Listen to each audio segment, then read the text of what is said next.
My sister got pregnant by my husband while living with us, and now wants me to leave so they can be a family. I've always been someone who finds peace in the little things. At 34, I had created a life that was comfortable, stable, and exactly what I had always imagined for myself. My house was my sanctuary place I could retreat to at the end of a long day where everything felt in its right place. The soft hum of the refrigerator, the familiar creak of the wooden floors underfoot, and the scent of freshly brewed coffee each morning, it was all a part of the rhythm that defined my life. Ethan, my husband, and I had built this life together. Our home was spacious, but not too big. It was just enough to feel open and airy, with a cozy warmth that made it inviting. We didn't want for much. We didn't need to, really. I had a successful career, and my role as a homemaker allowed me to manage the household with care. Every corner of our home reflected our sense of security. Everything was arranged just so, from the art on the walls to the flowers I tended to in the garden.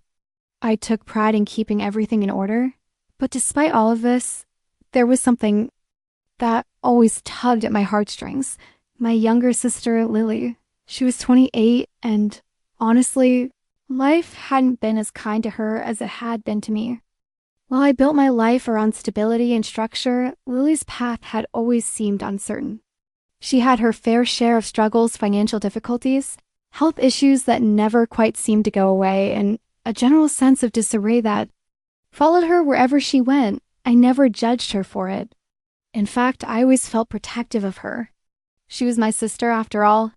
I had watched her fight through her problems, and every time I offered whatever support I could. My life had been relatively easy, but I knew that hers hadn't. So, when she hit another rough patch this time, a combination of deteriorating health and serious financial trouble, I didn't think twice. I knew I had to help Dot without even a moment of hesitation. I opened the doors to my home. My life was good, yes, but it wasn't complete without her. I wanted to give her the chance to reset, to rebuild, and to feel safe again. It wasn't just an obligation. It felt like the right thing to do, the way families should always be there for each other. So I welcomed her with open arms, offering her the comfort of my home, something I'd worked so hard to create. At first, everything felt natural. Lily moved in, and for a while, it seemed like nothing had changed. She was settling in, resting, trying to regain her strength. We spent time together, chatting about little things, sharing moments of quiet comfort. I was glad to have her with me.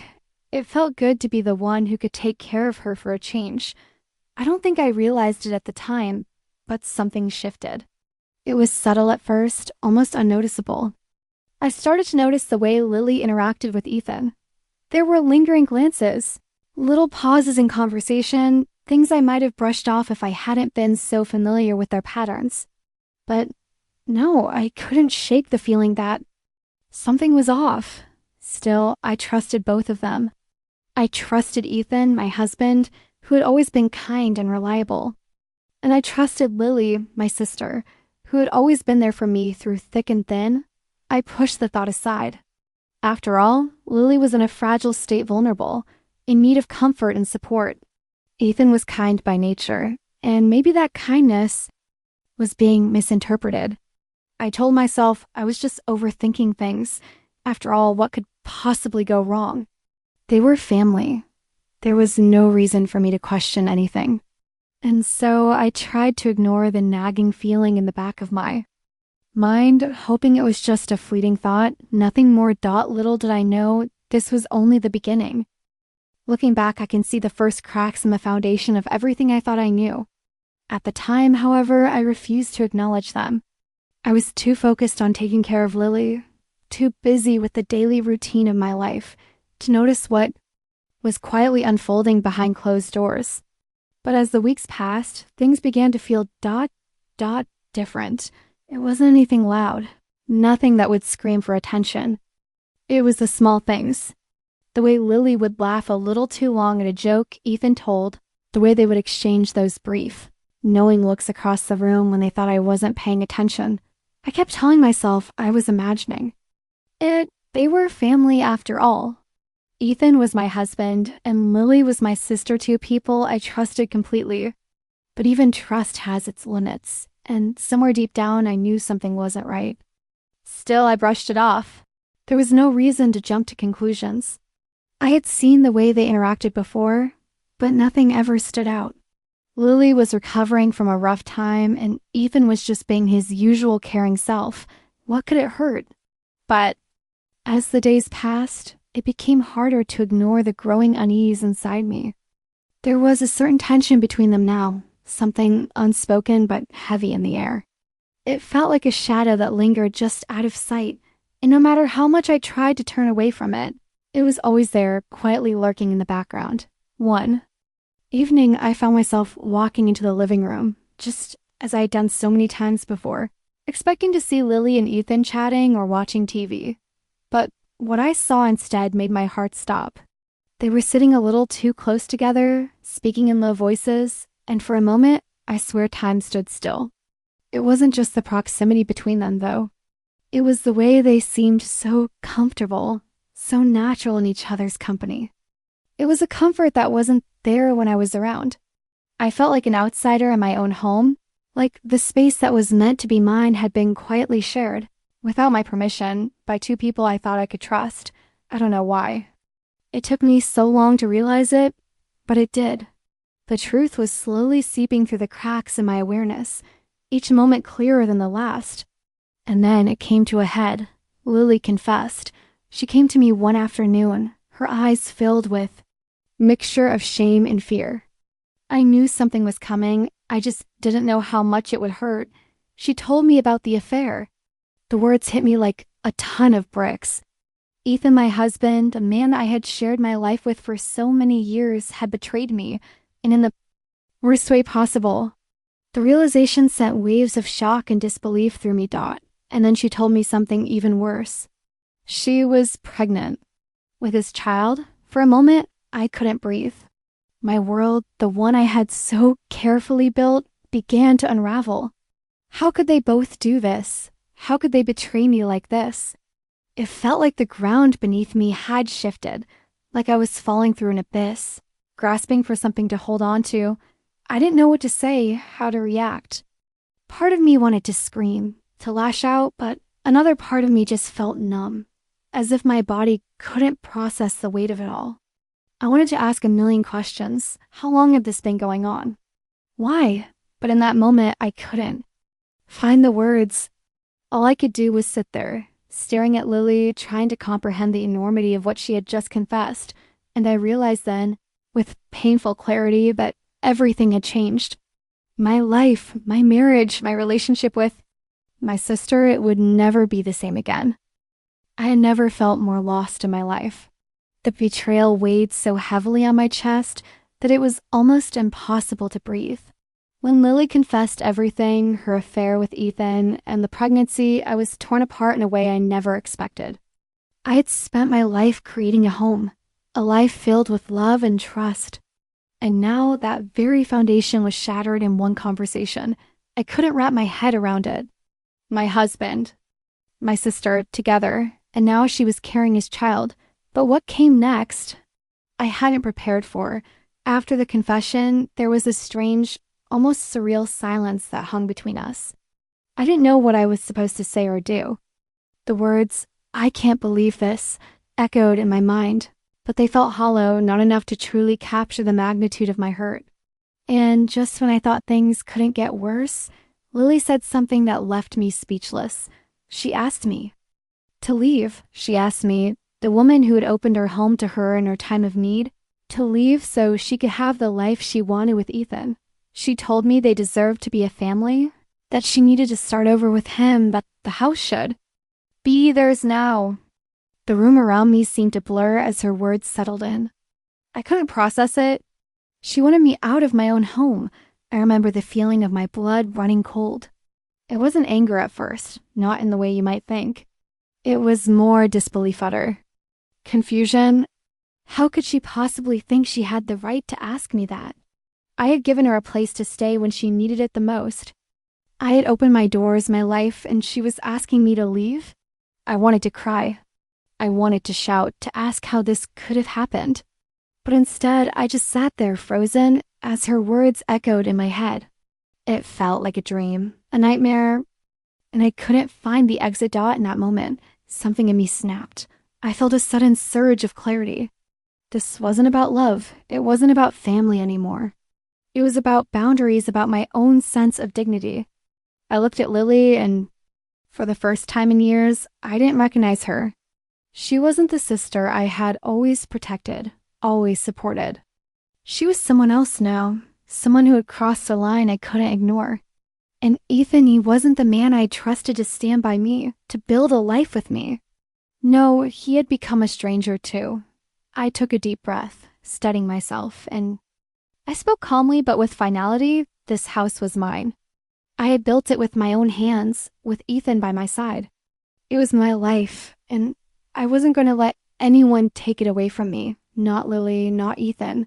Without hesitation, I told them both to leave. I couldn't know I wouldn't be the one to walk away. This was my home, and if they wanted to be together, they could figure it out somewhere else. As they left, I didn't feel a rush of relief, nor did I feel angry. It was a strange, numbing emptiness.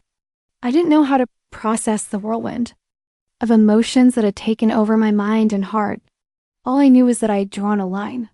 And for the first time in what felt like forever, I realized that sometimes the hardest thing is not to forgive, but to set boundaries, even when it feels like you're losing everything. It's hard to describe the stillness that settled over me after they left. Ethan and Lily had walked out of my life, but in a way, it felt like they'd already left long before that. There was a finality to their departure, and yet it felt like I was still waiting for something, some kind of closure that never came. I tried to go about my days, but it was impossible to pretend everything was normal. The house that once felt so warm and welcoming now felt empty, hollow. Every corner reminded me of the life I thought I had, of the life that had been destroyed in an instant. It was strange, really, how quickly everything could change.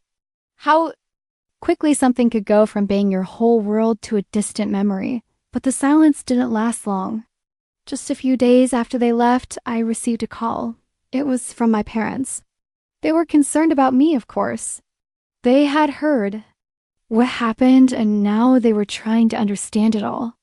But I knew what they wanted. They wanted me to forgive Lily. They wanted me to take her back, to open my heart to her again, as though nothing had changed. The call didn't do anything to soothe me. In fact, it only made everything worse. They didn't understand. They couldn't. They weren't the ones who had been betrayed, the ones who had given so much only to be thrown aside. I felt like I was being pulled in two different directions, my family, asking me to be the bigger person, to forgive and forget. While I stood at the edge of something I couldn't go back from. Then, just a day after that phone call, Lily came, knocking at my door. I opened it without thinking, and there she was, standing in front of me, looking smaller than I had ever seen her. Her face was drawn, and her eyes, usually so vibrant, were dull with shame and regret. She didn't say anything at first, just stood there, almost as if she was waiting for me to speak. But I couldn't. I didn't know where to begin. I had expected anger. I had expected her to try and explain herself, to offer apologies, or maybe even beg for my forgiveness. But instead, what came out of her mouth was something I didn't expect. She told me she was sorry. She didn't just say it. Once, she said it over and over, like those words could somehow heal everything that had been broken. But the apology didn't feel real, not in the way I needed it to. It wasn't enough to undo what she had done, what she had taken from me. She was pregnant with Ethan's child, and that wasn't something that could just be wiped away with. A few words. She begged me to forgive her, to take her back into my life. She promised that she would never make the same mistake again. But I could see it in her eyes, the desperation, the hope that I would open the door to her again. She was broken, yes, but I couldn't be the one to fix her anymore. Not after everything. I didn't say much in return. There wasn't much to say.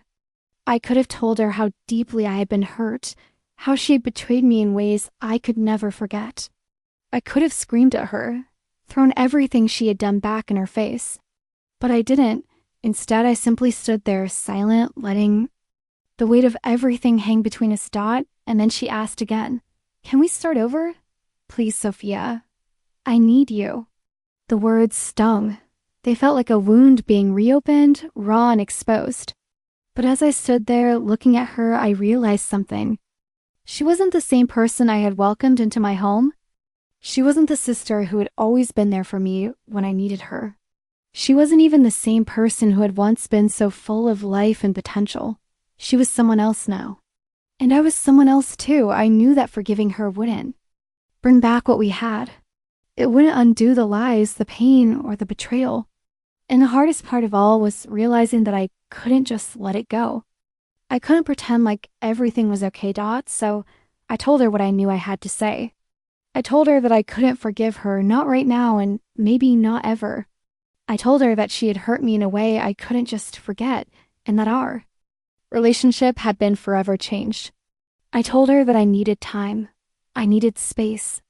I needed to find my own peace. It wasn't easy. It wasn't what I wanted to say, but it was what had to be said. And as she stood there, crying softly, I closed the door on that chapter of my life. It wasn't a decision I made lightly, but it was the only decision I could make. The hurt didn't disappear. It lingered as hurt always does, and for a long time I couldn't see past it. But I knew deep down that I had done what was right for me.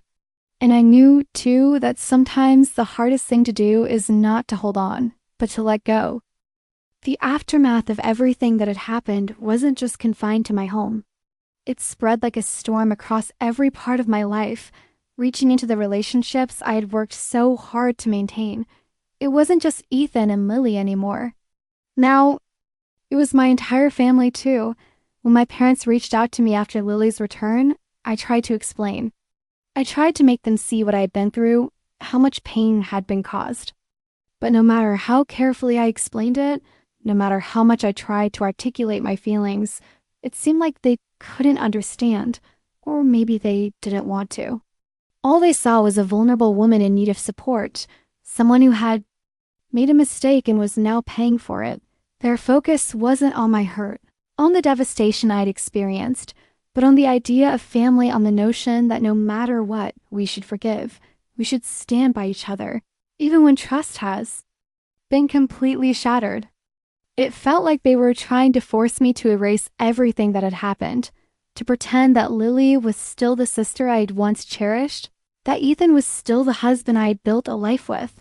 They didn't understand. How could they? I had given everything to them. I had opened my heart and home to Lily, welcomed her with open arms when she was struggling. And Ethan, he was my partner. We had built a future together, or at least I thought we had. But they were telling me that my hurt didn't matter, that I had to forgive because it was the right thing to do. They painted me as the villain, the one who couldn't let go, the one who refused to put family first, and that hurt more than anything. It wasn't that I didn't want to forgive. It wasn't that I was holding on to anger for the sake of it. It was just that I couldn't. How could I, when the very foundation of everything I had known had been ripped out from under me? I couldn't pretend that the betrayal wasn't real, that their actions didn't have consequences. I remember one conversation in particular, one that still lingers in my mind. My mother, with tears in her eyes, asked me to think about Lily's pregnancy, about the life she was carrying. She asked me to be there for her, to help her in her time of need. She told me that I couldn't be so hard, that Lily was just lost and confused, and that I should forgive her for the sake of the baby. But how could I? How could I welcome back someone who had betrayed me so completely, who had taken everything from me in such a selfish, heartless way? And Ethan, he was the one who had promised me a future, who had sworn his loyalty and love. Now that promise seemed like a cruel joke. It was then that I realized something painful. I wasn't just losing Lily and Ethan, I was losing my entire family. They didn't see me, not in the way I needed to be seen. They didn't respect my feelings, my boundaries. They didn't understand that forgiveness doesn't come easily, and that sometimes it's not possible at all. I told my parents that I couldn't do it. I couldn't take Lily back. I couldn't pretend everything was okay. I couldn't forgive the unforgivable. They tried to convince me, tried to guilt me, but it was pointless. I had made my decision. In the days that followed, I felt a sense of isolation that I had never experienced before. It was one thing to lose the people who had betrayed me, but now I was losing everyone else, too. My family couldn't understand my pain, and I couldn't bring myself to forgive them for not respecting it.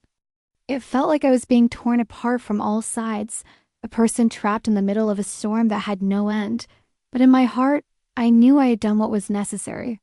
I couldn't sacrifice my sense of self, my dignity, just to keep the peace. As painful as it was, I had to let go of the people who didn't respect my choices. I had to stand firm even if it meant being alone. And though it hurt more than I could have ever imagined, I realized that sometimes setting boundaries isn't just about protecting yourself, it's about protecting your peace.